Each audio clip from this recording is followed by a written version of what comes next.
करने के बाद स्टार्ट वर्चुअल कैमरा भी बोल रहा था। तो हमने वर्चुअल कैमरा भी स्टार्ट कर दिया, स्टॉप वर्चुअल कैमरा मतलब वर्चुअल कैमरा भी यहाँ स्टार्ट कर दिया और यहाँ पे हमने वर्चुअल कैमरा ऑन रखा है। ठीक, now will start with our live class.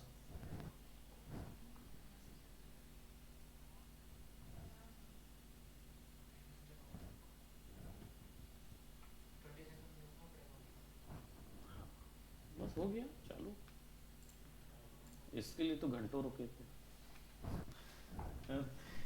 So what are we going to do, आज हमारा जो क्लास है वो पूरा ब्लूप्रिंट के ऊपर में है और हम लोग ब्लूप्रिंट मॉड्यूल में आ गए हैं. So we are gonna now indulge into whole new upcoming months into the blueprints.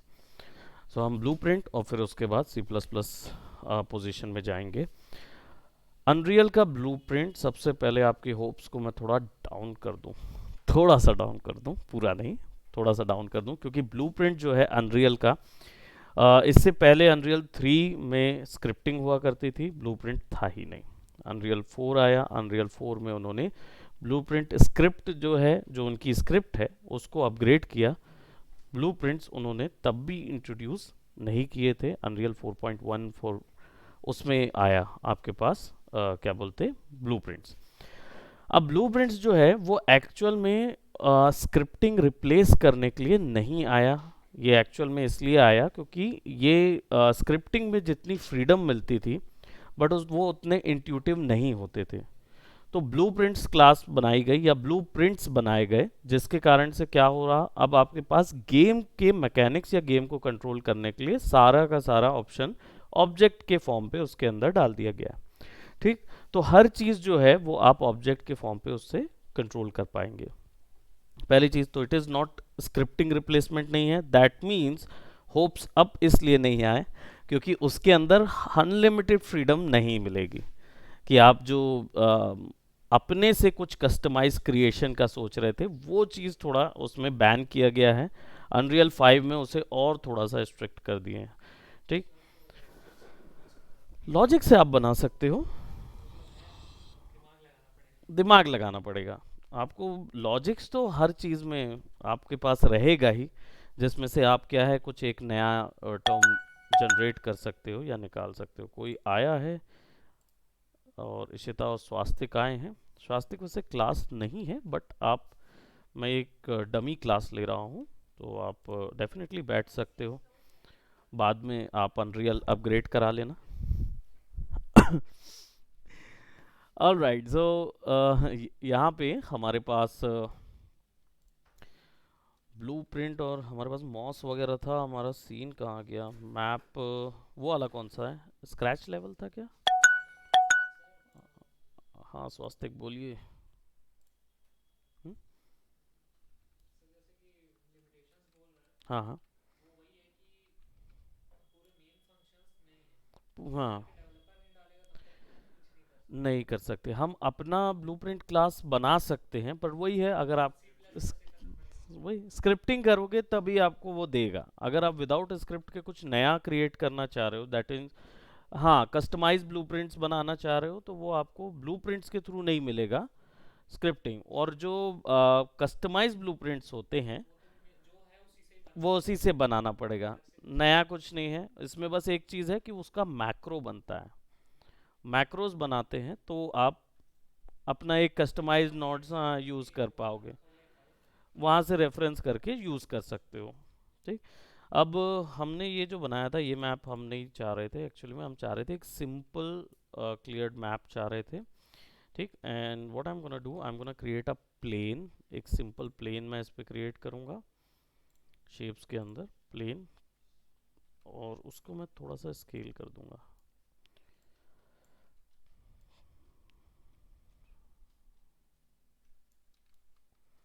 ये अच्छा खासा प्रोजेक्ट होता है पूरे में.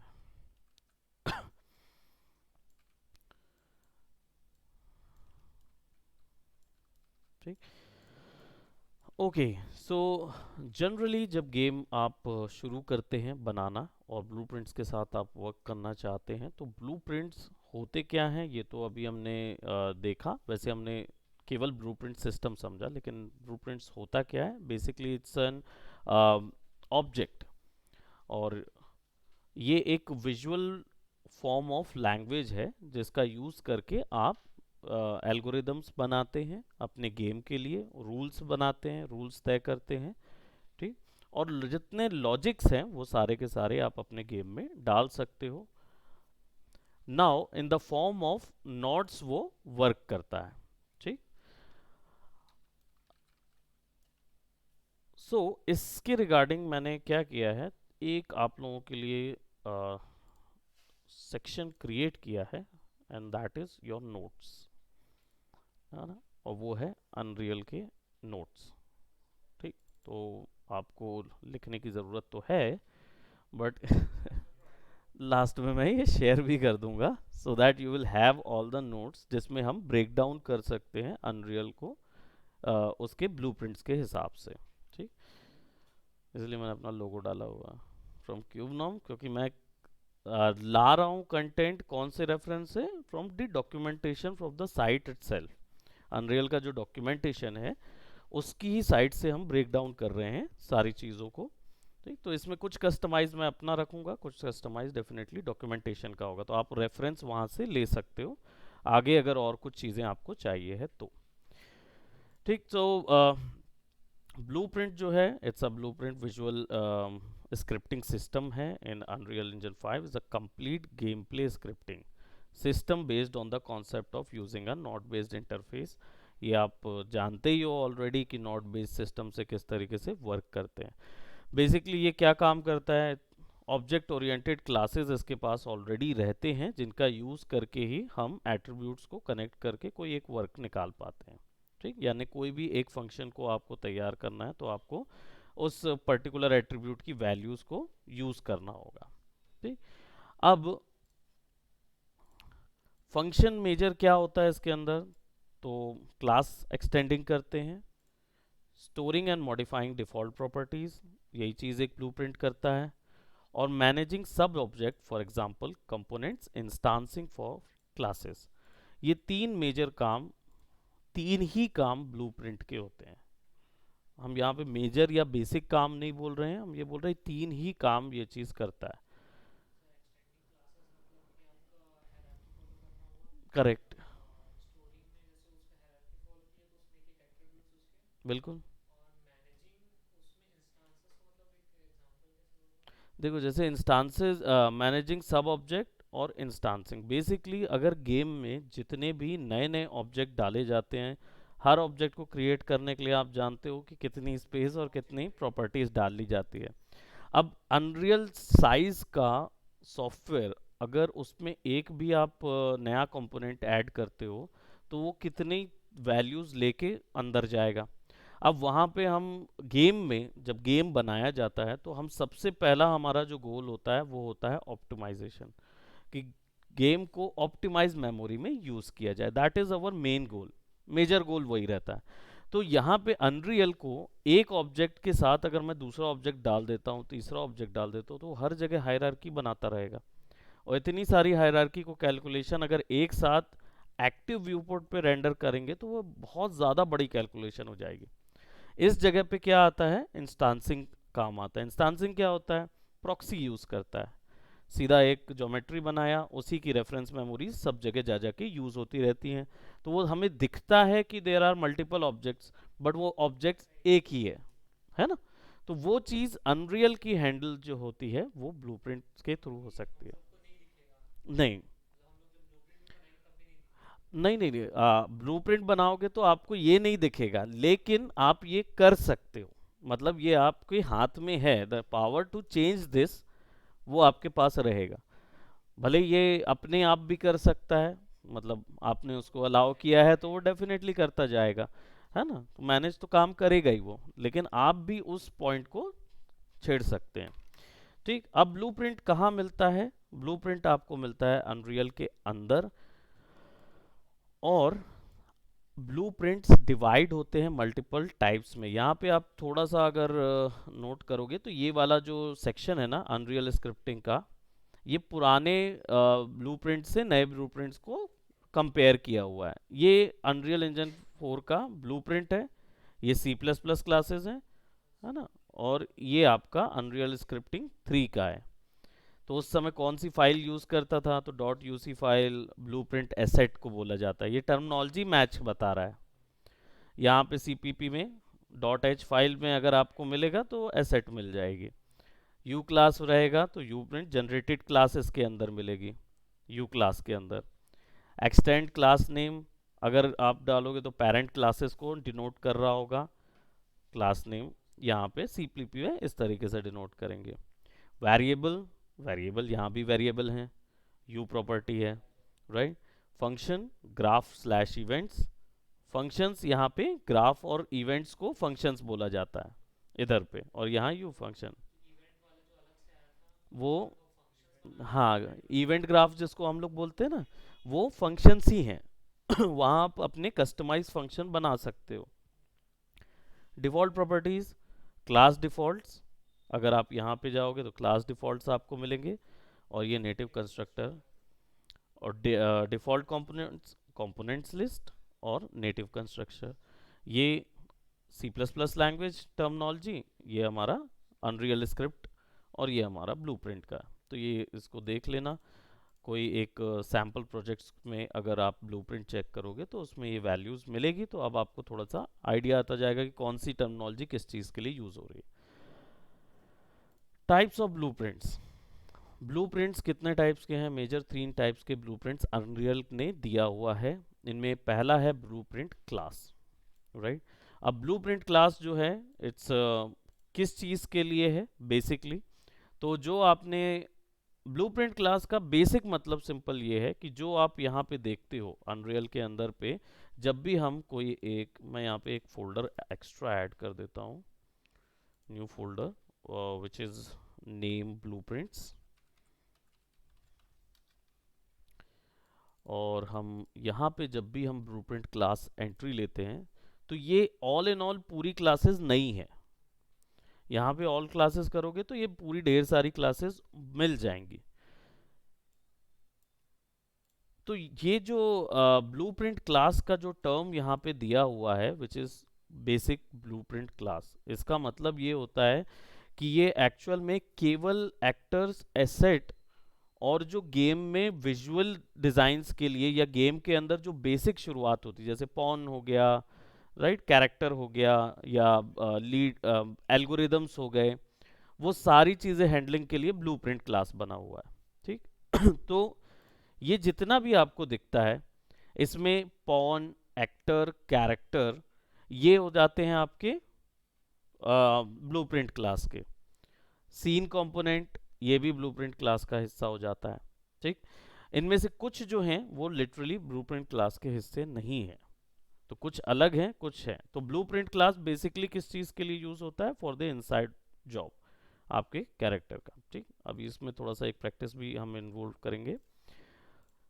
यहाँ पे देखोगे तो blueprint are created inside of Unreal visually instead of typing code and saved as asset in a content package.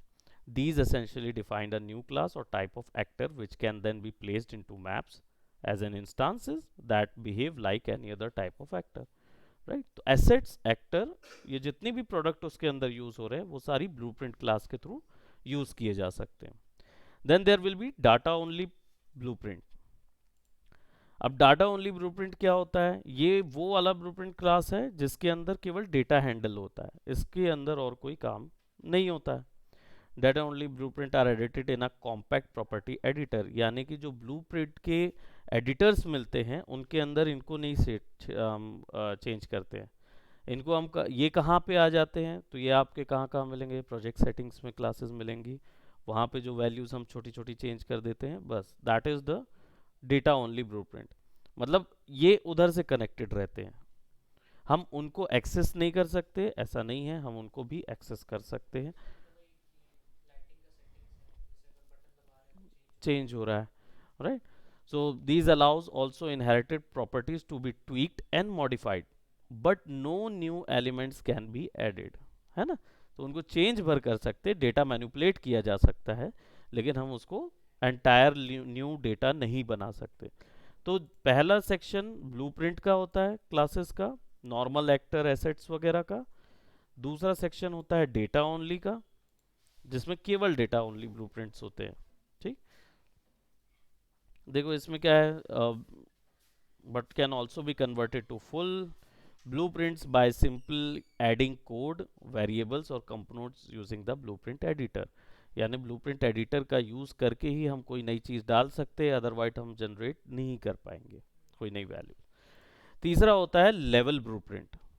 ठीक, अब लेवल ब्लूप्रिंट क्या होता है, ये सिंपली वो ब्लूप्रिंट होता है जिसके अंदर लोकल और ग्लोबल वैल्यूज डाली जा सकती है।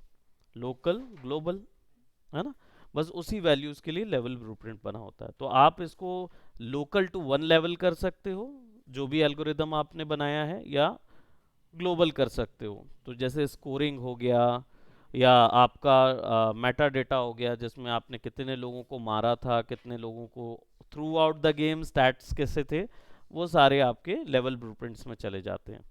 ठीक, तो कॉन्सेप्ट जो है वो यहाँ पे फ्लो कंट्रोल ऑप्शंस, ये सब दो तीन ऑप्शंस दिए हुए हैं। यहाँ पे कुछ नया नहीं बताया, बस ये बता रहा है कि पिछले के कंपैरिजन में हमने कुछ चेंजेस किए थे, तो वो यहाँ पे लिखे हुए हैं, राइट। तो you can actually follow that. Level blueprints also provide a control mechanism for level streaming and sequencer, as well as for binding events to actors placed within the level, right. यानी किसी एक level के अंदर अगर हमें complete mechanics change करना है तो भी वो हम कर सकेंगे, राइट। इंडिविजुअली डिवाइड कर देता है।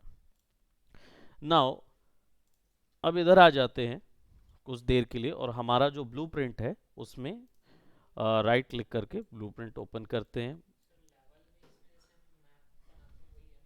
नहीं, ये गेम मोड सिस्टम है। गेम मोड हम बनाते हैं, वो होता है लेवल ब्लूप्रिंट क्लास। लेवल तो बन रहा है, लेकिन उस लेवल को किस रूल के तहत संचालित किया जाए वो एक सेपरेट ब्लूप्रिंट क्लास बनता है। तो वो गेम मोड जो होता है वो उस स्तर का होता है। हम्म, बिल्कुल। अगर आपका कोड सब में अप्लाई नहीं है, चार में अलग अलग मैकेनिज्म है, तो चारों में अलग अलग गेम मोड्स लगेंगे। ठीक है। गेम मोड आप हर लेवल की शुरुआत में दे सकते हो कि कौन सा गेम मोड क्या होता है, रूल होता है, रूल फॉर द गेम। हम्म,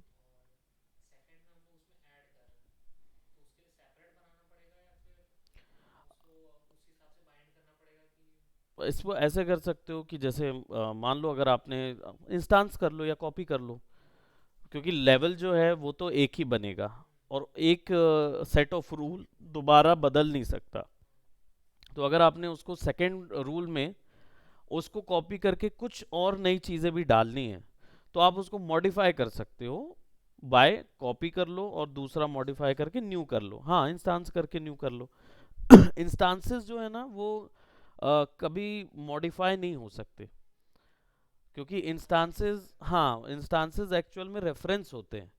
हाँ, अगर हम डुप्लीकेट कर लें या क्लोन कर लें या कॉपी कर लें, तो उसमें क्या होगा, उस पर्टिकुलर लेवल की सारी प्रॉपर्टीज एक सेपरेट ऑब्जेक्ट में आ जाएगी, है ना।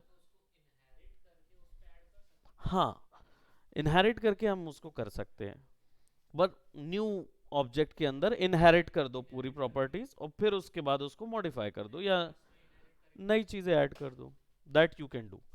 ठीक, अब यहाँ पे देखो हमारे पास एक्टर्स था, right. An actor is an object that can be placed और स्पॉन्ड इन द वर्ल्ड। इसका ये जो व्यू है ना, ये थोड़ा सा कॉम्पैक्ट व्यू है, आपको ये व्यू एक्स्ट्रा में भी मिल जाएगा, which is place actors panel, जो यहाँ पे दिया होता है। जब आप इसको ओपन करते हो ना, तो ये मच मोर कंट्रोल्ड फॉर्म में दिखाता है। यहाँ पे आपके पास एक्टर क्लासेस हैं, यहाँ पे आपके पास लाइट्स हैं, डायरेक्ट आप इनपुट कर सकते हो, शेप्स, ये जो चीज़ें जो आप यहाँ देख रहे हो, ये चीज़ आपको यहाँ पे मिल जाती है in the form of panels. तो आपके पास आसानी से कोई भी पैनल आप ऐड कर सकते हो और बाकी सारी क्लासेस को एक्सेस कर सकते हो। ठीक, ये जो रिसेंट हमने यूज़ की थी। तो यहाँ पे हमारे पास एक्टर है। अब एक्टर क्या होता है, basically it's an asset. Actor केवल एसेट होता है जो कि ना ही इनपुट ले सकता है और ना ही आउटपुट दे सकता है। ठीक है, तो अगर आपके पास कोई एनपीसी कैरेक्टर है तो वो एक्टर नहीं होगा। Actor is an object, basically ये केवल ऑब्जेक्ट होगा, क्योंकि आप इसको चाहे किसी भी रूल के तहत इफेक्ट करना चाहो तो आप इसको केवल क्या बोलते, किसी ऐसे एक्टर के थ्रू ही उसको इफेक्ट कर सकते हो जो इनपुट गेन करता है। इनपुट यानी वैल्यू लेता है आपसे। एक्टर कभी किसी से कोई वैल्यू नहीं लेता। तो जब आप कोई एक्टर क्लास बनाते हैं, इसका मतलब ये हो सकता है कि आप ये ऑब्जेक्ट जो है, ये ऑब्जेक्ट को आप चाहते होगे कि इसको मैं मारूं तो ये 4 टुकड़ों में बट जाए या हवा में उड़ जाए या कुछ ऐसा ट्रिगर पॉइंट देना चाहते हो, तब इसको एक्टर बनाओ, अदरवाइज इसको डायरेक्ट ऐसे ही पुट कर दो। ठीक है, तो एक्टर्स जो हैं वो सेपरेट क्लासेस होती है। अब यहाँ पे हमने एक एक्टर क्लास लिया हुआ है, ठीक, इसको हम यहाँ ड्रैग कर देते हैं, इसको मैं यहाँ ड्रैग करूँगा तो वो इधर आ जाएगा, but I wanted to edit, तो एडिट इन ब्लूप्रिंट्स। वैसे यहाँ से करोगे तो और वहाँ से करोगे तो डायरेक्ट नीचे दिख जाएगा। राइट करके ब्राउज टू एसेट कर लेते हैं। सो नॉट दिस, इसमें अभी कुछ भी डला नहीं है ना एक्टर में, तो एडिट इन ब्लूप्रिंट्स जाएंगे यहाँ से। वैसे कई एक्टर्स का यहाँ पे भी दे देता है डायरेक्ट एडिट इन ब्लूप्रिंट्स, तो उससे भी जा सकते हो आप। ब्लूप्रिंट लोड करने में थोड़ा सा टाइम लेगा।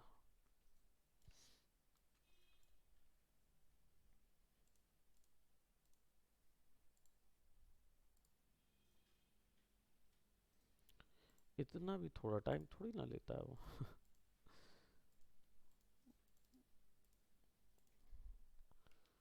2-3 जगह की स्ट्रीमिंग होती है ना, थोड़ा दिक्कत होती है ये चीज़ में।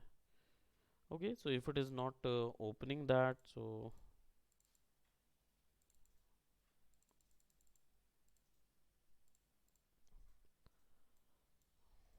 देखो यहाँ पे ये चीज़ मिलेगी, हालांकि इस पे हम लोग आगे जाएंगे। It is not for now, this is not for our thing.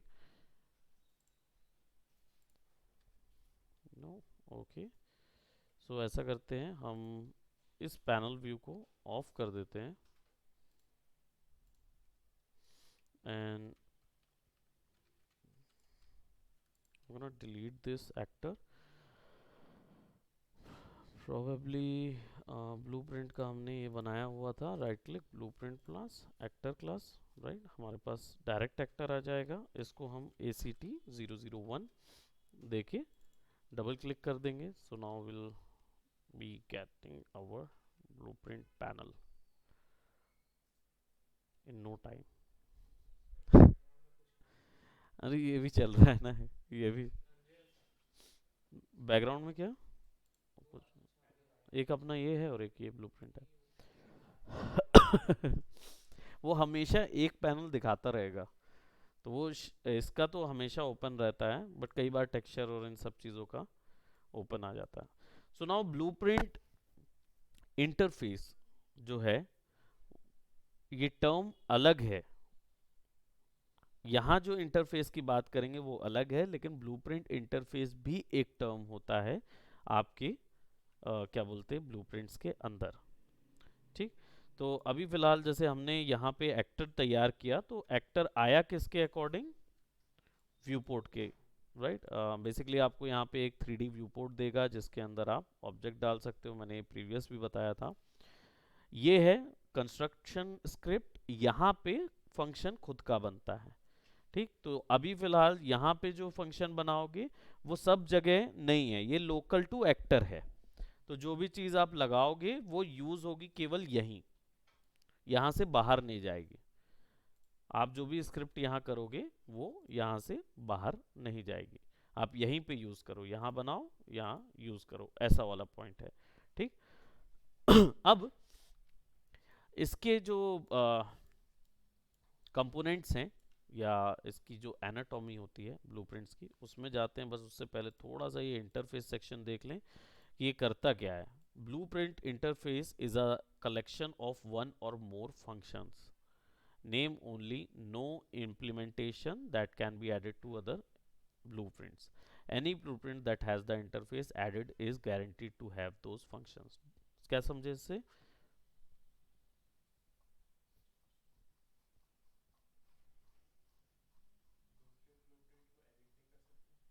नहीं, दूसरे ब्लूप्रिंट को एडिट नहीं कर पाओगे. ब्लूप्रिंट इंटरफेस एक्चुअली में एक वो फैसिलिटी है. हाँ, करेक्ट. दैट मीन्स आप ऐसा ब्लूप्रिंट बना सकते हो जो किसी दूसरे ब्लूप्रिंट के अंदर यूज हो सकता है, लेकिन केवल एज एन एडिटर प्रॉपर्टी. मतलब आप उसको नहीं डायरेक्ट चेंज नहीं कर पाओगे, आप बस उसकी वैल्यूज यूज कर सकते हो. तो इसमें क्या होगा, blueprint interface can be made by content creators through the editor in a similar fashion to other blueprints, but they come with certain limitations in that they cannot add a new variable, edit graph और add component. यानी कि वो केवल effect करेगा आपके game को, है ना, लेकिन उसमें हम कोई भी वैल्यू नई ऐड नहीं कर सकते. यानी टेम्पलेट्स, आपने सुना होगा एक टर्म टेम्पलेट्स, ब्लूप्रिंट के भी टेम्पलेट्स बना के डाले जा सकते हैं जो कि अनरियल ही बना के देता है, which is called blueprint interface. तो ये आप एक्सपोर्ट कर सकते हो किसी और सिस्टम में या किसी और गेम में, और वहाँ पे वो मैकेनिक अप्लाई हो जाएगा. आपको बस नेम जोड़ने होंगे, लेकिन आपको कोई नया मॉडिफिकेशन उसमें उस एल्गोरिदम में करना हो तो दैट इज वो नहीं देगा ये पॉसिबिलिटी. इसलिए उसने ब्लूप्रिंट इंटरफेस रखा हुआ है ताकि आप एक साथ अलग अलग जगह पे सिमिलर फैशन ऑफ मैकेनिक्स बार बार ना बनाना पड़े, तो आप पूरा एक इंटरफेस ले जाके वहाँ दे सकते हो. ठीक, लाइब्रेरी टाइप का है. करेक्ट है, बिल्कुल. तो ये अलग से ही बना के दे देता है. ठीक. And there is blueprint macro library. ये मैंने अभी जैसे बताया कि आप अपना खुद का नोड बना के किसी और जगह भेजना चाहो तो ब्लूप्रिंट में मैक्रो बना सकते हो. ठीक. तो मैक्रोज में हम लोग बाद में जाएंगे, विच इज़ थोड़ा सा बड़ा टॉपिक है, बाद में जाके उस पर डिस्कशन करेंगे. आप इसमें लेकिन पढ़ाई कर सकते हो अभी से ना, देखना हो तो देख लेना. But holds a collection of macros. Blueprint macro library is a container that holds a collection of macros or self-contained graph that can be placed as nodes in other blueprints. दूसरे blueprints में nodes use कर सकते बना सकते हैं. These can be time saver as they can store commonly used sequences of nodes. ये with in unreal आपके काम की चीज़ है. ये वाला जो है ये बाहर भी काम आता है. तो ये इंटरफेस है और ये मैक्रो लाइब्रेरी, दोनों में अंतर है. अगर हम ये सोच रहे हैं कि हमारा पूरा ब्लूप्रिंट हम बना के किसी और को दे देंगे तो हमारा जो नोड्स हमने यूज़ किए हैं या कस्टमाइज नोड्स यूज़ किए हैं वो सारे आप उसके सिस्टम में यूज़ कर पाओगे. तो जब तक मैक्रो लाइब्रेरी नहीं बनी होगी तब तक वो नहीं जाएगा. तो केवल interface is not sufficient on that. But हालांकि ये कंप्लीट पैकेज बनाने को केपेबल होता है. तो अब अगर आपने पहले मैक्रो लाइब्रेरी बनाई है तो सब चीज़ों का इंटरफेस एक बार में बन जाएगा. Now blueprints utilities. तो अभी तक हम देख रहे थे टाइप्स ऑफ ब्लूप्रिंट जो कि 3 टाइप के थे. ठीक. इंटरफेस और macro libraries are not types of blueprint but basically they are functions जो कि ब्लूप्रिंट्स के साथ यू किए जा सकते हैं. आप उसको एक्सपोर्ट कर सकते हैं, टेम्पलेट बना सकते हो, मैक्रो लाइब्रेरी में सेव कर सकते हो नए नोट्स बना के. और यूटिलिटीज़ जो हैं, जो भी ब्लूप्रिंट के अंदर यूटिलिटीज़ आपको मिलती हैं वो केवल एक स्पेसिफिक टास्क को करने के लिए बनाई हुई होती है. तो मल्टीपल टास्क के लिए यूटिलिटी नहीं होता. यूटिलिटी केवल एक टास्क करता है. इन्हीं की मदद से हम मैथ्स या इक्वेशंस या लॉजिक्स यूज़ कर पाते हैं अपने ब्लूप्रिंट्स के अंदर. ठीक. तो सब चीज़ का अलग है. ऐड आपने यूज़ किया ही था. लर्प एक हमारा जो वो है वो भी ब्लूप्रिंट यूटिलिटी है. तो लर्प जो हो गया या ऐड हो गया या कोई भी जो कि लॉजिक्स डाल सके वो पूरा इसके पोर्शन के अंदर रहेगा. ब्लूप्रिंट एनाटॉमी, ये जो पोर्शन है ये आपका ये सेक्शन है. ठीक. कि ब्लूप्रिंट में होता क्या है और क्या क्या चीज़ें अवेलेबल हैं. सबसे पहली चीज़ तो व्यू पोर्ट जो है, यहाँ पे आप डिसाइड करते हो कि आपके एक्टर के अंदर क्या क्या चीज़ें अवेलेबल रहेंगी. ठीक. तो फॉर एग्जांपल अगर मुझे यहाँ पे कोई भी ज्योमेट्री ऐड करनी है, ठीक है, तो मैं यहाँ पे ऐड कंपोनेंट्स के अंदर जाऊंगा, I will click on that. Components actual में होते क्या हैं, बेसिकली कंपोनेंट्स जो हैं वो एक्टर के साथ जितनी एट्रीब्यूट्स आप ऐड करना चाहते हो वो आपके कंपोनेंट सेक्शन पे ऐड होते हैं। अब एट्रीब्यूट क्या हो सकता है, तो स्टैटिक मैश भी हो सकता है, इसमें रिग भी हो सकता है, कोई भी ऐसी चीज जो कि आप क्या बोलते हैं इस क्लास के साथ एसोसिएट करना चाहते हो, ज्वाइन कराना चाहते हो, वो सारी चीज़ें हो सकता है। चार स्टैटिक मैशेस एनिमेट होते हुए चल रहे हो साथ में, जैसे आपका उसमें होता है क्या बोलते हैं असैसिन्स क्रीड में, जिसमें चार कैरेक्टर का झुंड चलता रहता है और आप बीच में घुसते हो तो वो हाइड हो जाते हो, आप उनके अंदर चले जाते हो, गोल, वो पूरे सिटी भर में चारों के चारों घूमते रहते हैं, है ना। वो चीज़ जो आप देखे हो वो सारी चीज़ें क्या होती है, वो बेसिकली एक क्लास के अंदर चार स्टैटिक मैशेस कंपोनेंट डाल दिए जाते हैं, ठीक। तो आपके पास यहाँ पे ढेर सारे कंपोनेंट्स अवेलेबल हैं, सबका अलग अलग काम है। स्क्रिप्टिंग कंपोनेंट्स, जब आप सी प्लस प्लस और ऐसे करके या आपने अपना खुद का कस्टमाइज कुछ कंपोनेंट बनाया है वो आप वहाँ डाल सकते हो। कंपोनेंट्स का मतलब केवल मैश नहीं है, कंपोनेंट कुछ भी हो सकता है जैसे हम लोग ने स्प्रिंग आर्म यूज़ किया था, हाँ, साउंड हो सकता है, पार्टिकल इफेक्ट्स हो सकता है कि आप कोई एक स्क्रिप्ट को as a component actor use करना चाहते हो कि गेम के अंदर में एग्जैक्टली exactly, है ना, कोई भी ऐसी चीज़ जो आप एक्टर को देना चाहते हो वो आप पूरा कंपोनेंट में ऐड कर सकते हो, ठीक। तो यहाँ पे हमारे पास कॉमन कंपोनेंट्स हैं, स्क्रिप्टिंग कंपोनेंट्स है। नहीं, नहीं चलेगा, बिल्कुल, और आपको दोनों जगह ऐड करने की ज़रूरत है, बिल्कुल। और कोई भी चीज़ कनेक्ट करने के लिए सर्टेन ब्लूप्रिंट क्लास को एक्टिवेट करने की ज़रूरत होती है, मतलब हर जगह पे कनेक्ट नहीं होता। मतलब हम सोचे कि हमने यहाँ पे वैल्यू दे दी, यहीं पे कलर दे दिया, यहीं पे लाइट लगा दी और ये चीज़ वहाँ पे काम करने लगे, तो इट इज़ नॉट मैंडेटरी जब तक आप बताओगे नहीं। हम्म, राइट। तो सब चीज़ आपको मैनेज करना पड़ेगा, तो धीरे धीरे अभी हम लोग जब ब्लूप्रिंट्स के आगे और जाएंगे तो विल नो कि how multiple blueprints classes actually interact with each other, किस तरीके से वो इंटरेक्ट करती हैं। हम्म, हाँ, जो सी प्लस प्लस में हम ऐड करते जाते हैं वो ये चीज़ है, वो यहाँ पे ऐड होता है, ठीक। अब ये एआई के लिए है, अगर उसका कोई एआई बिहेवियर ऐड करना है। मैश कॉमन के अंदर आ जाता है। एनिमेशन, अगर आपका कोई एनिमेशन है, अब यहाँ पे वो एनिमेशन नहीं आ रहा जो मैश में बेक्ड एनिमेशन करके रखे हो, बेक्ड एनिमेशन तो अपने आप प्ले होगा, लेकिन कंट्रोल रिग, दैट मीन्स आपने जो रिग बनाया उसको आप एनिमेट कर रहे हो। रैग डॉल्स होती हैं, रैग डॉल्स एनिमेशन जिसमें फिजिक्स अप्लाइड होता है, गिरने पर बिल्कुल फिजिक्स के अकॉर्डिंग गिरता है, हाथ कहाँ जा रहा, पैर कहाँ जा रहा, पता ही नहीं चलता, जो हम GTA 5 में देखा हुआ है हमने, पहाड़ से स्लाइड करो तो फिर पूरा रैग डॉल हो जाता है ना, हाथ पैर इधर उधर इधर कहीं पर भी जाते रहते, फिर ज़मीन पे गिरने के बाद वो वापस से ठीक होता है, that is your control rig, है ना। तो वो आपके गेमिंग इंजन के थ्रू कंट्रोल किया जा रहा है, तो स्विच कर सकते हैं ज्योमेट्रीज को। एआर, जब एआर के लिए ऑडियोज, राइट, बेसिक शेप्स जो हमें इसके अंदर बेसिक प्रोवाइड करना है, कैमरा कंपोनेंट्स अगर ऐड करने हैं तो कैमरा, केओस कंपोनेंट्स एक्चुअल में ये इमेज के लिए थे, इमेज या टेक्सचर ड्रॉ करना है या कुछ ऐसा जनरेट करना है उसके लिए केओस कंपोनेंट्स थे, तो इन्होंने ये भी ऐड किया हुआ है इसके अंदर। कॉलिजन्स, बॉक्स कोलिजन इफेक्ट वगैरह देना है कस्टमर, और ये सारी चीज़ें फिज़िक्स वगैरह ऐड करनी है उसके लिए।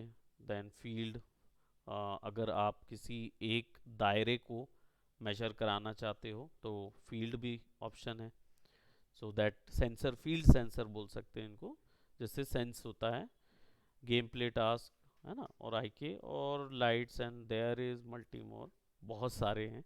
धीरे धीरे सारी चीज़ों को ऐड करेंगे। ये देखो फिजिक्स के लिए अलग से भी दिया हुआ है टैब, रेंडरिंग के लिए अलग से टैब दिया हुआ है।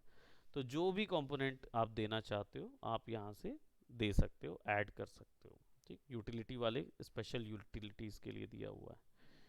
अब यहाँ पे मैं क्या कर रहा हूँ, एक स्फेयर ऐड कर रहा हूँ, और या फिर मैं क्विक्सेल से जाके कोई एक डब्बा लाके भी ऐड कर सकता हूँ।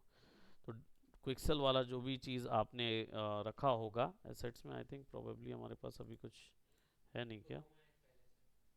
क्या है? क्रोम का तो हमने बना मैं वो बनाया हुआ था ना, टेक्सचर बनाया हुआ है, तो वो अलग है। बट कोई भी स्टैटिक मैश जो है, एनिमेटेड मैश आप ला के बस यहाँ पे रखना है और उसको ड्रैग ड्रॉप भी कर दोगे तो भी आ जाएगा, वो अपने आप खुद को कनेक्ट कर लेगा। और ये हमारा स्फेयर है और इसका चार्ज, कैमरा जो है वो मैं थोड़ा सा स्लो कर दूं, बहुत तेज जा रहा है कैमरा। ठीक, तो कंपोनेंट सेक्शन में वो सारे ऑप्शंस ऐड होते हैं जो कि आपके एक्टर से एसोसिएट कराना चाहते हो आप। ठीक, माय ब्लूप्रिंट बेसिकली उसकी जो एनाटॉमी है वो यहाँ से कैलकुलेट होती है। इसमें क्या क्या आ जाते हैं, ग्राफ्स आ जाते हैं, यानी कि फंक्शंस, है ना। ये वाले ग्राफ्स कौन से वाले ग्राफ्स हैं? ये वो वाले ग्राफ्स हैं जो कि आपका गेम मोड अलाउ करता है आपको रखने के लिए। ठीक, गेम मोड यानी लेवल ब्लूप्रिंट क्लास जो होता है वो अलाउ करता है कि भाई मेरे पूरे गेम में ये चीज़ें हो सकती हैं, ये इवेंट्स हो सकते हैं। तो उन इवेंट्स को यहाँ दिखाता है। जैसे ये by default event begin play देता है एक्टर को, इवेंट एक्टर बिगिन ओवरलैप देता है, और इवेंट टिक देता है। ये तीन ऑप्शंस देता है। ये सारे हम इवेंट ग्राफ में भी देखते हैं, यही चीज़ वैल्यूज़ यहाँ पे भी देखते हैं। ठीक, और फंक्शंस, अगर आप खुद का कोई फंक्शन बनाते हैं वो यहाँ पे आपको नज़र आता है, राइट, स्क्रिप्ट करके आप दे सकते हो यहाँ पे। तो यहाँ पे आप जो भी हो सकता है आप ये दे रहे होगे कि एक फंक्शन जिसमें वैल्यू इनपुट होती है और प्लस एडिशन होता है, राइट। तो ऐड करने वाले फंक्शन भी इसके अंदर दे सकते हो, देखेंगे इसको कस्टमाइज फंक्शन फंक्शन कैसे बनाए जाते हैं। ठीक, इसको बनाओगे तो यहाँ पे हर बार में न्यू फंक्शन ऐड होता जाएगा, जो भी आप बना रहे हो बस क्लिक करना होता है and you will get a new function. तो जब भी जैसे इसको मैंने रख दिया अराइव या शाउट, है ना, शाउट फंक्शन रख दिया। अब इसमें हो सकता है ओपन डोर फंक्शन हो या कुछ एक फंक्शन कैसा भी मैं डाल सकता हूँ, वो सारे यहाँ पे दे सकता हूँ। तो जब भी मैं ट्रिगर कर रहा हूँ इसको कहीं से तो वो वैल्यू होगी। तो यहाँ पे मैं इसको अगर प्रिंट कर दूँ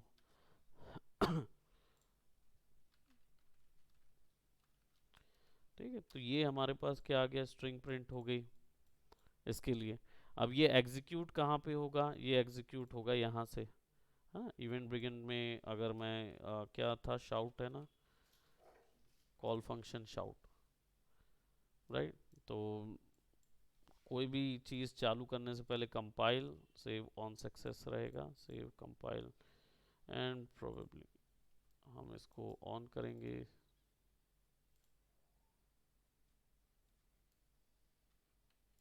ट्रिगर नहीं हुआ वो,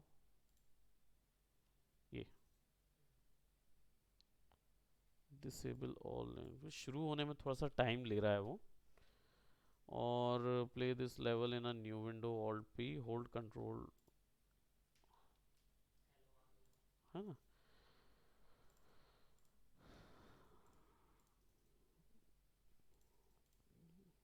तो हमारा शाउट फंक्शन का अलग से आएगा, लेकिन वो हेलो क्यों दे रहा था जबकि मैंने चेंज किया है उसको। अपडेट होने में थोड़ा सा टाइम लेता है शायद ये।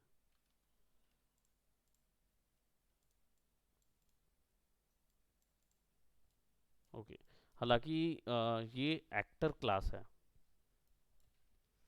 ठीक है। तो ये यहाँ से शाउट जो है वो आपका इधर बना है, इधर पे यूज़ हो रहा है उसके अंदर, बट ये वाला ट्रिगर नहीं हो रहा है।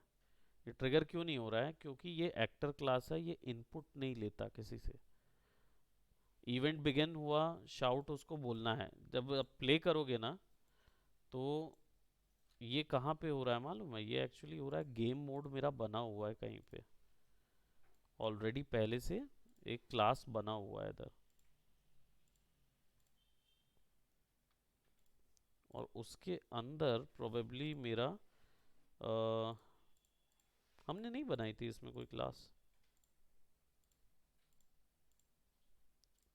टारगेट सेल्फ, डबल क्लिक करोगे तो शाउट पे ही वापस आ जाएगा, है ना।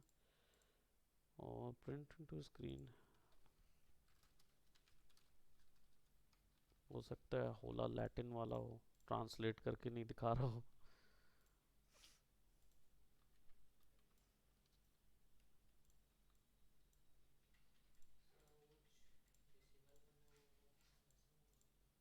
क्या चीज?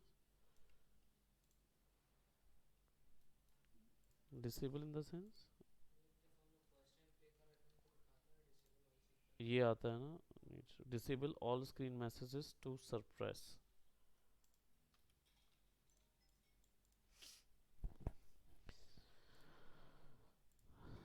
एनीवेज तो खैर देखेंगे इसको। इसकी वैल्यू जो है, please press the plus to add inputs and outputs.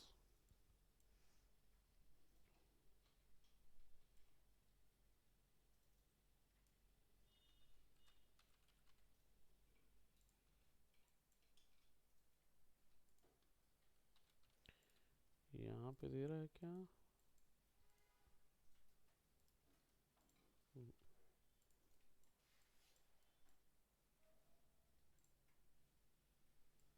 Target self में है, तो डेफिनेटली वो इधर पे तो दिखे आएगा नहीं। पब्लिक कैटेगरी डिफॉल्ट,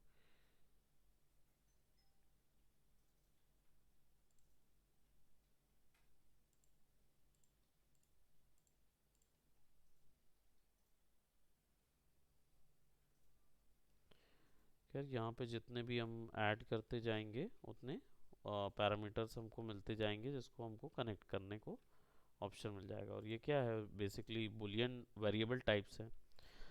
फंक्शंस में जाएंगे, फंक्शंस तो बेसिकली हमने इसमें क्रिएट किया, लेकिन मुझे पता है, जहाँ तक मुझे ये चीज़ कंफर्म है कि क्योंकि ये इनपुट नहीं लेता एक्टर क्लास, इसके कारण से नहीं। ये अगर पॉन क्लास में लेके होते तो फट से उठा लेता, क्योंकि पॉन क्या है, इनपुट लेने को, एक्सेप्ट करने को रेडी रहता है। कलर चेंज करके देखूँ, टेक्स्ट कलर प्रोबेबली, हाँ, या फिर ये हो सकता है कि वो नहीं, वो ना गेम मोड में कहीं, क्या चीज़ सेव तो है, कंपाइल एंड सेव, नहीं वो यहाँ कॉल नहीं हो रहा है ना वो। एक्चुअली में क्या है, जब इसको चलाओ ना, सिमुलेट करो, तो यहाँ अगर ये एग्जीक्यूट होगा ना, तो यहाँ पे दिखाएगा सर्कल सर्कल बनते हैं, है ना। तो आपका इवेंट जो है वो एग्जीक्यूट हो रहा है करके। तो खैर मैनुअल फंक्शन और डेफिनेटली हम लोग क्रिएट करेंगे ही, तो हम देख लेंगे उसको। तो यहाँ पे फंक्शंस ऐड करने के लिए सिंपली क्लिक करते जाना है, फंक्शंस मिल जाएंगे। फंक्शंस होते क्या हैं? जनरली दोनों का सी प्लस प्लस हुआ है तो आप लोग डेफिनेटली जानते ही होंगे इस चीज़ को। बेसिकली ये एक स्पेसिफिक टास्क के लिए बनाया गया कोड, लाइन ऑफ कोड होता है, करना है ना। उसके लिए बार बार कॉल कर सकते हो, ऑर्गेनाइजेशन में काम आता है। मैक्रोज नोट्स बनाने के लिए यहीं पे मैक्रो लाइब्रेरी बनती है, तो आप यहाँ से फिर पूरा एक पैकेज बना सकते हैं उसका। वेरिएबल्स, क्योंकि उसके अंदर पे ऑलरेडी एक ज्योमेट्री होगी। कॉपी ऑपी है क्या डबल?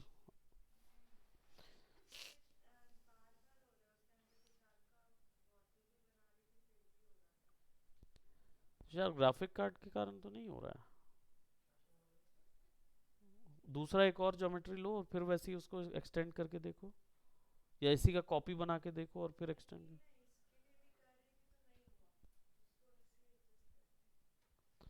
नहीं तो ये वाला जो आप ऊपर कर रहे हो तो गड़बड़ दिख रहा है ना, तो उसको कॉपी करके देखो, डुप्लीकेट करके देखो, या एक नया बनाओ, नया कंपोनेंट बनाओ बगल में उसके, उसको करके देखो ये।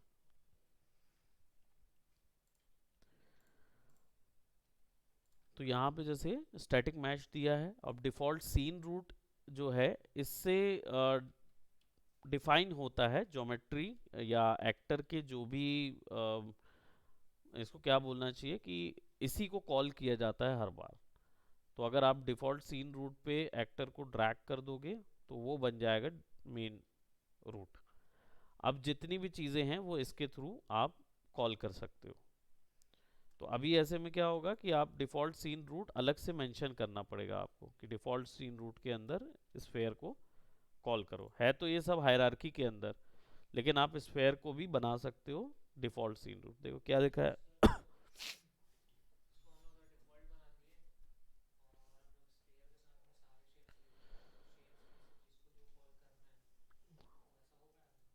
अगर आप इसको इधर पे, हाँ, और मल्टीपल शेप ले सकते हो। तो ये क्या होगा, जब इसको प्लेस करोगे ना तो ये दिखेगा नहीं, इसके अंदर के सब दिखेंगे। ये एज अ क्या बोलते, एक्टर यूज तो होगा लेकिन ये वहां विजिबल नहीं होगा, वहीं विजिबल होगा, है ना। तो ये हम as a static mesh use कर रहे हैं कि उसके अंदर का अपीरियंस किस पे होगा। क्या दिक्कत हो रही है तुषार?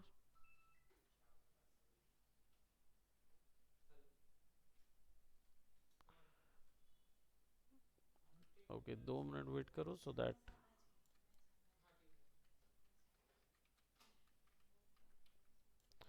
ठीक है, तो यहाँ पे कंपोनेंट ऐड होगा, यहाँ पे इवेंट ग्राफ जो हमें गेम मोड ऑप्शंस देते हैं वो सारे यहाँ मिलेंगे। फंक्शंस जो अपने बनाए हुए कस्टमाइज फंक्शन है यहाँ बन जाएंगे। मैक्रोज, वेरिएबल, और हर बार एक नया वेरिएबल बना सकते हो। वेरिएबल की लाइब्रेरी भी हमारे पास पूरी है, आई एम श्योर वेरिएबल का दिक्कत नहीं है समझने में, है ना। यहाँ पे कुछ बने बनाए वेरिएबल्स ऑलरेडी मिल रहे हैं जो कि डायरेक्ट किसी एक्टर की प्रॉपर्टीज ले सकते हैं। तो जैसे ट्रांसफॉर्म हो गया, ये उसकी पोजीशन के लिए है ना। तो पोज एक्स कर देता हूँ। अब ये जो पोज एक्स आप यहाँ कॉल करोगे ना,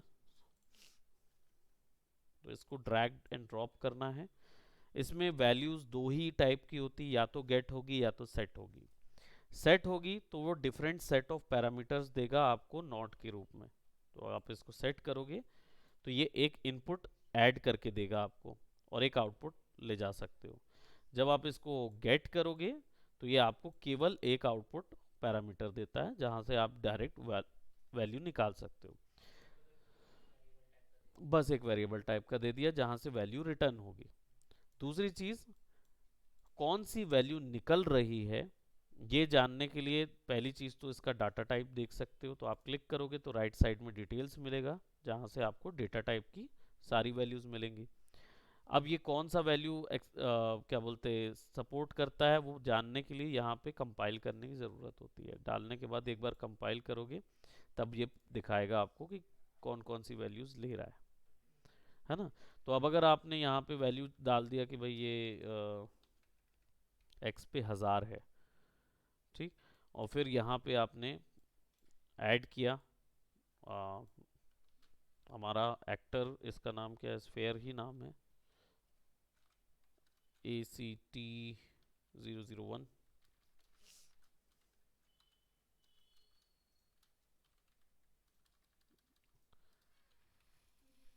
गुड इवनिंग।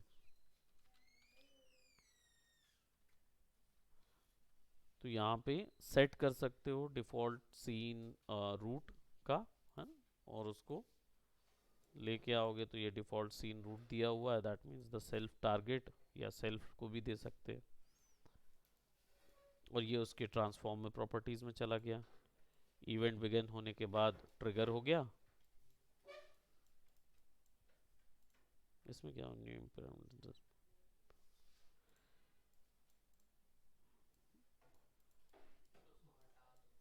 इसको अलग कर देते हैं फंक्शन को। ठीक है, तो ये वैल्यू जो है ये सेट वैल्यू है, तो कहीं से वैल्यू अगर सेट करनी है तो उसके लिए है, ये गेट वैल्यू है। हाँ, तब सेट करना पड़ेगा, तब यहाँ पे डालेंगे। करेक्ट। और इनमें स्पेसिफिक डेटा इनपुट करना है तो इस पर फिर राइट क्लिक करके स्प्लिट स्ट्रक्ट पिन करना पड़ेगा। जब ये करोगे तो फिर डेटा जो है वो स्पेसिफिक हो जाएगा। दैट मीन्स आपको केवल एक्स पोजीशन पे डालना है तो वेक्टर वैल्यू जाएंगे। हम्म।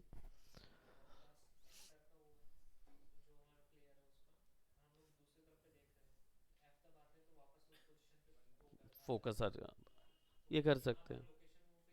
हाँ, इधर आ जाएगी डायरेक्ट, चेंज कर देगा, है ना। इसके बाद इसको भी राइट क्लिक करके स्प्लिट स्ट्रक्ट पिन करोगे तो और डेटा स्पेसिफिक हो जाएगा कि तुम केवल एक्स वैल्यू को भी फोकस करना चाहते हो तो कर सकते हैं। चेंज करना हो तो फिर एक्स हो जाएगा, आउटपुट वैल्यू भी वैसे ही स्प्लिट हो जाएगी। Location, location is for X location, Y location, Z location, इसको भी स्प्लिट कर दोगे तो एक्स वाई जेड। तो कौन सी वैल्यू निकल रही है, कहाँ जा रही है, वो सब सेट कर पाएंगे हम। नहीं, नहीं, बाय डिफॉल्ट जीरो जीरो रखा हुआ रहेगा। हाँ, अगर तुम चेंज करके दोगे तो वो तुरंत अपडेट हो जाएगा। हाँ, तो उसकी जीरो वैल्यू रख दो। बाय डिफॉल्ट जो पहले का होगा ना वो अपने आप ले लेगा। उसका ये है कि नहीं, नहीं, मतलब जो उसका वो है ना वो एज इट इज रह जाएगा। हाँ,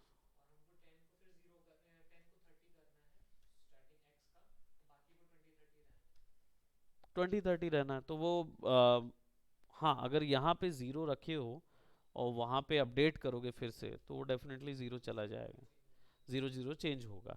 लेकिन अगर मान लो आपका जो ओरिजिनल पोजीशन है वो वैसी की वैसी है और आपको कोई भी वैल्यू के साथ छेड़छाड़ नहीं करनी है तो फिर आप क्या बोलते हैं, या तो उसकी वैल्यू यहाँ डाल दो। इसके लिए भी ट्रांसफॉर्म एक्टर का मिलता है।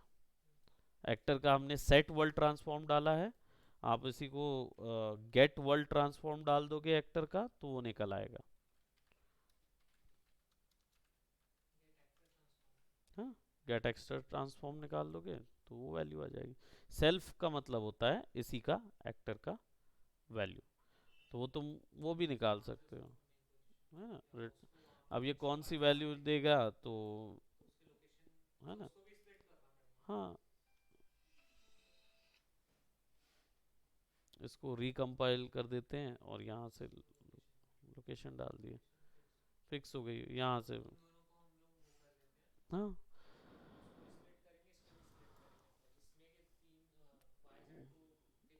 हाँ, सीधी बात है, या तो इसको भी कंबाइन कर दोगे तो अब पूरी लोकेशन जा पाएगी, है ना। और वो कहाँ जा रही है तो प्रोबेबली चाहिए होगा तो हम यहाँ पे इसको सेट कर देंगे। तो यहाँ पे एक्सपोज डाल दोगे तो ऑटोमेटिकली कन्वर्ट कर देगा उसके ट्रांसफॉर्म प्रॉपर्टी में। तो अब अगर आप इसको स्प्लिट करते हो, अ, यहाँ पे तो दिखा नहीं रहा है, जुड़ा हुआ है ना।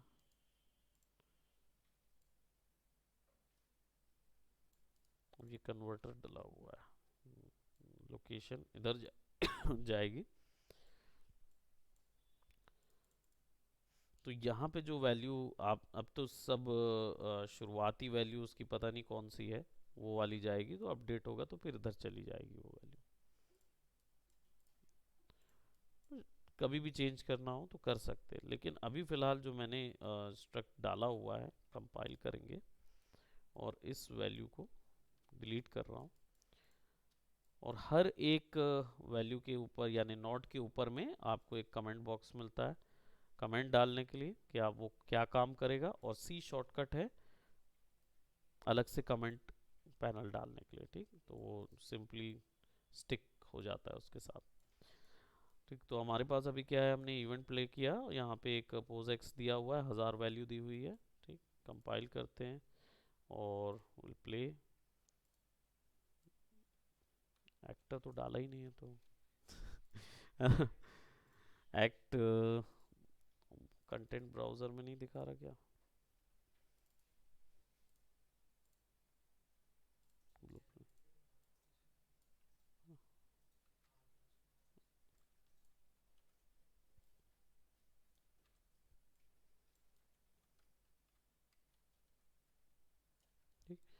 एंड देन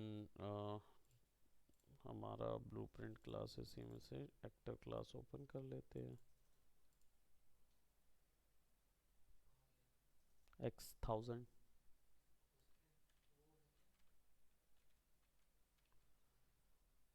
है ना।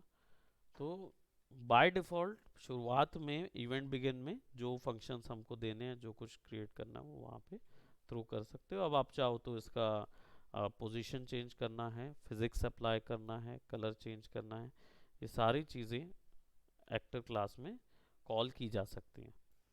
जैसे हमने यहाँ पे अभी फ़िलहाल क्या किया, वर्ल्ड ट्रांसफॉर्म वैल्यू खींची, राइट।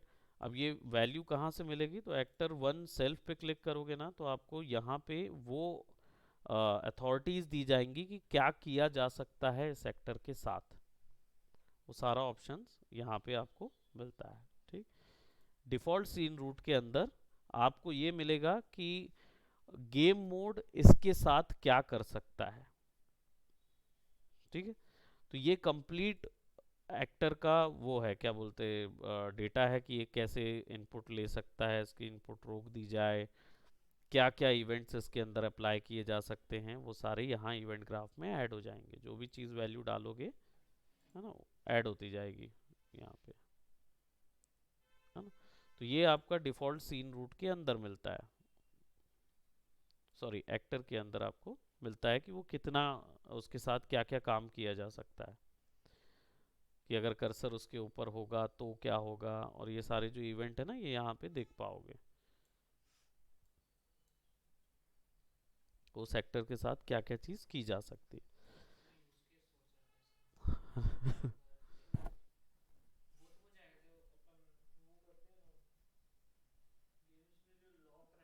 हाँ, एलिमिनेट होगा या कर्सर होते हैं, यूज़ कर सकते हैं। एनपीसी के साथ बहुत चीज़,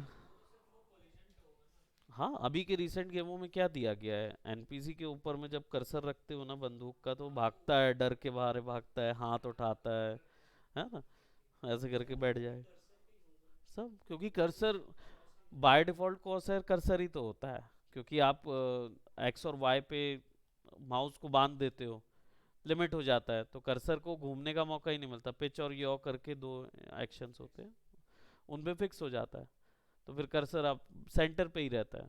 बस क्या, कर्सर अगर आप उसके ऊपर रख देते हो तो रिएक्ट करेगा, है ना। तो इंडिविजुअल काउंट नहीं रहता, फिर वो वहीं काउंट होगा, माउस मूवमेंट पे ही आ जाएगा पूरा। अरे वाह, वो भी एनिमेटेड वाला था। उसकी की फ्रेम्स ऑफ कर सकते वैसे, तो अगर नहीं करना होगा तो बस, बाकी वो फिक्स तो हुआ ना लाइन में, हो गया ना, तो उसको पॉज करो और उसकी ज्योमेट्रीज को सेलेक्ट करके उसको शिफ्ट दबा के ड्रैग कर दो, तो डुप्लीकेट मिल जाएगा विदाउट एनिमेटेड वाला।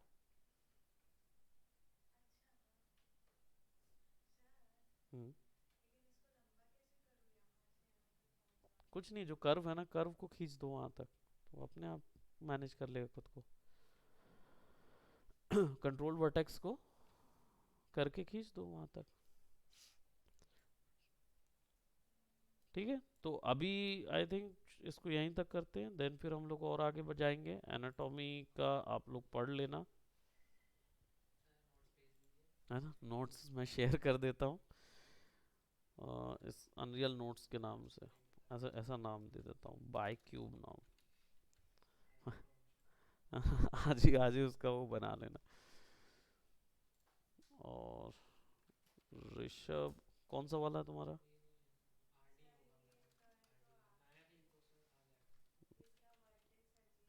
अमन नायक है, हाँ बताओ जरा। आर डी, ये है देखो, आर डी नायक। और प्रिंस, वही है प्रिंस तुम्हारा। एडिटर डाल रहा हूँ, लेकिन कॉपी कर लेना, एडिट मत करना इसको।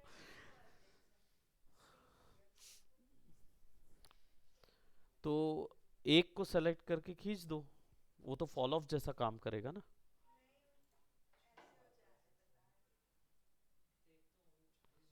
टॉप वर्चुअल कैमरा और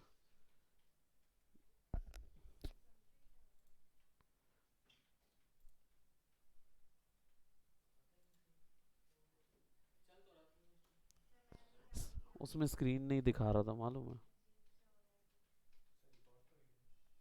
पूरा ब्लैंक रिकॉर्ड हुआ होगा इसका। ओबीएस का देखते हैं।